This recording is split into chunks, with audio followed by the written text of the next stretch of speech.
Now, preview time. So let's take a look at what's coming your way.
What's going on, everybody? Welcome to another brand new installment of Renegades Reviews, exclusively here as always on the Casa D18 Studios channel. I, of course, am your host, the Renegade JJ Williams. It is Christmas Day, and I could think of no better movie to take a look at today than Miracle on 34th Street, starring Maureen O'Hara, John Payne, Edmund Gwynn, Gene Lockhart, Natalie Wood, William Frawley, Jerome Cowan, and Jack Albertson. What is going on, everybody? Merry Christmas. Thank you for joining me here on another brand new installment of Renegades Reviews. And as I said in the introduction, I could think of no better movie to discuss here today on Christmas Day than the classic Miracle on 34th Street. And as our movie opens, Kris Kringle is indignant to find out that the man that was assigned to play Santa in the annual Macy's Thanksgiving Day Parade is intoxicated. When he complains to event director Doris Walker, she persuades Chris to take his place, and he does so well that he is hired to portray Santa at Macy's New York City store on 34th Street. Chris ignores the instructions given to him from the toy department head, Mr. Shellhammer, who wants him to recommend overstocked items to undecided shoppers. And instead, Chris begins to direct customers to other stores in order to fill their kids' Christmas requests. Impressed by Chris's honesty and helpfulness, one mother in particular informs Shellhammer that she will now become a regular Macy's customer.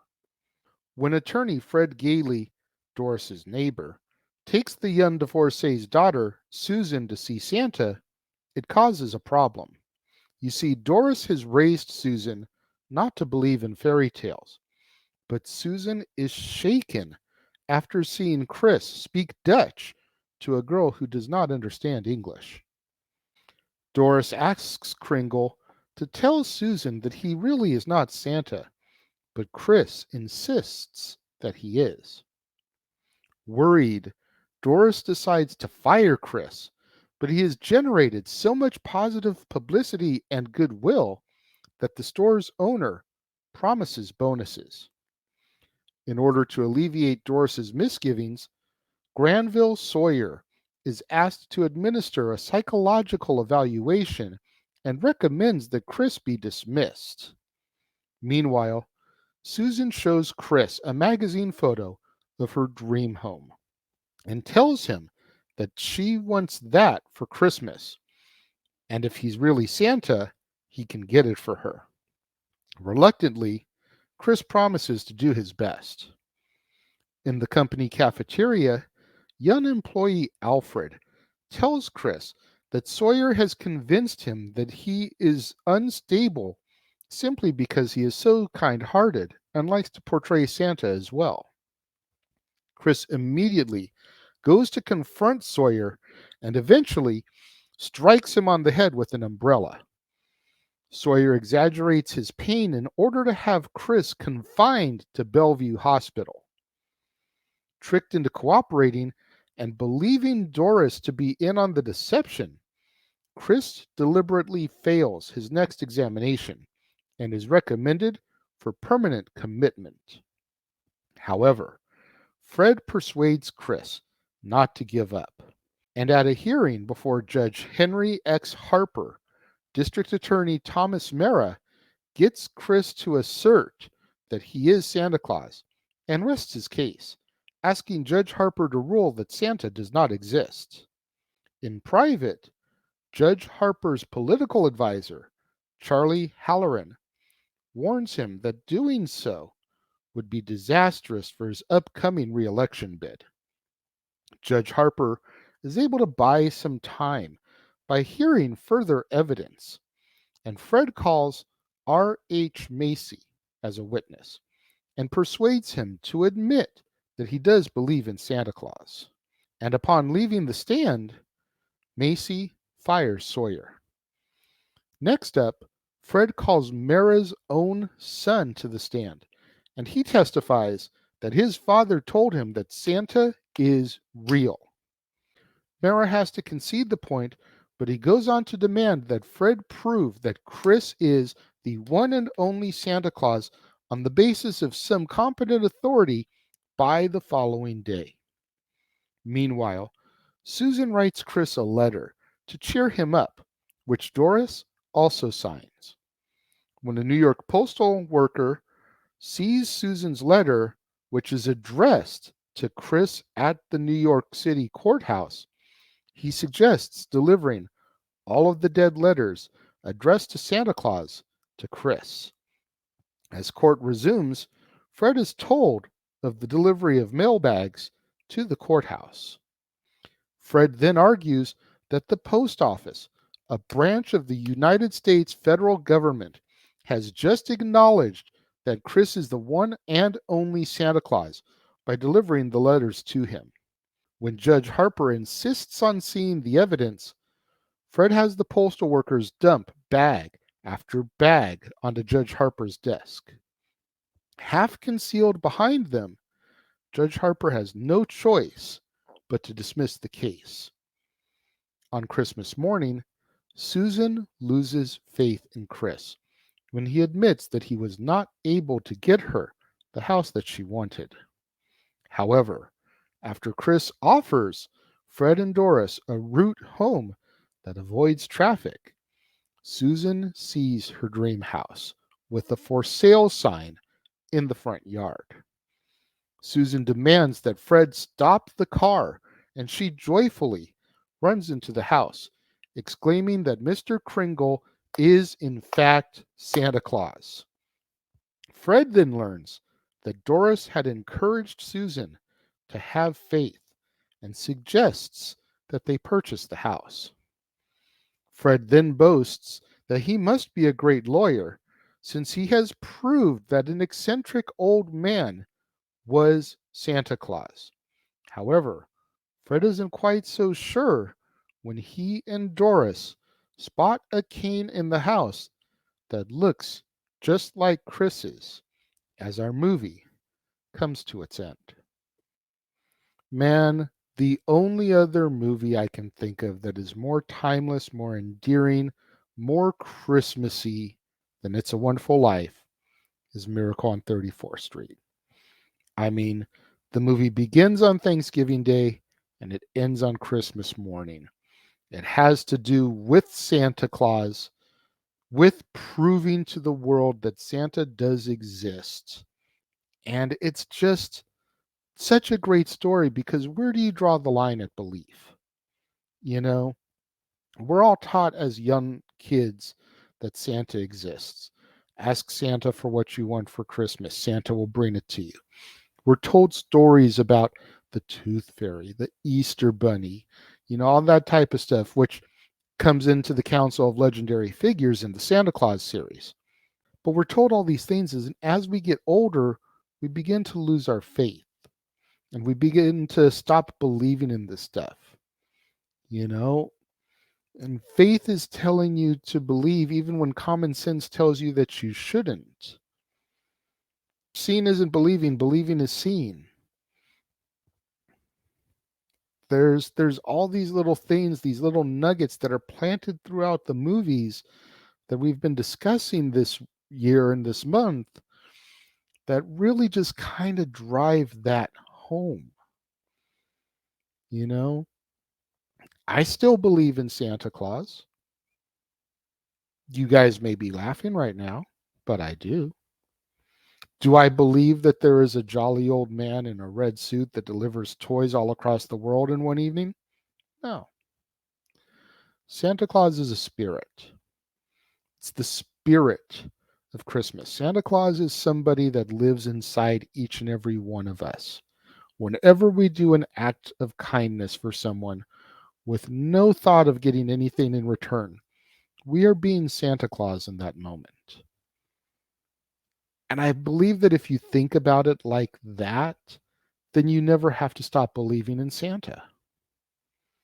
When you're out there shopping and you see a homeless person on the street and you give them a few bucks, knowing darn well there's no way they're ever going to repay you for that. You're being Santa in that moment. If you see a car accident on the side of the freeway and you stop and you call the police or an ambulance to get assistance, you're being Santa in that moment. You are doing something kind for somebody with no expectation of receiving anything in return. It's all about giving, not the getting. And Chris showed the world that he does exist. You just have to believe in him. All it took was Susan writing a letter to Chris at the courthouse. The postal worker, played by Jack Albertson, who would go on to be Grandpa Joe in Willy Wonka and the Chocolate Factory, sees that letter and he's like, hey, How many dead letters do we have down there for Santa Claus? Bam, right here at the courthouse. Let's get rid of them. And that one little girl's belief changed everything. I adore this movie. When it comes to Miracle on 34th Street, much like It's a Wonderful Life, it gets 5 out of 5 stars for me. It should be no surprise. What do you guys think of the original Miracle on 34th Street? Let me know. If you're watching the premiere, leave your thoughts and comments over here. If you're watching on demand later in the day, leave your thoughts and comments down here. But let's have that conversation, that discussion, that debate, that interaction that I'm always asking you guys for in the comments below. And make sure you guys tune in right back here on the Casa D18 Studios channel. Will be another edition of Renegades Reviews, and it'll be the last one that I am technically classifying as a Christmas chestnut for my family.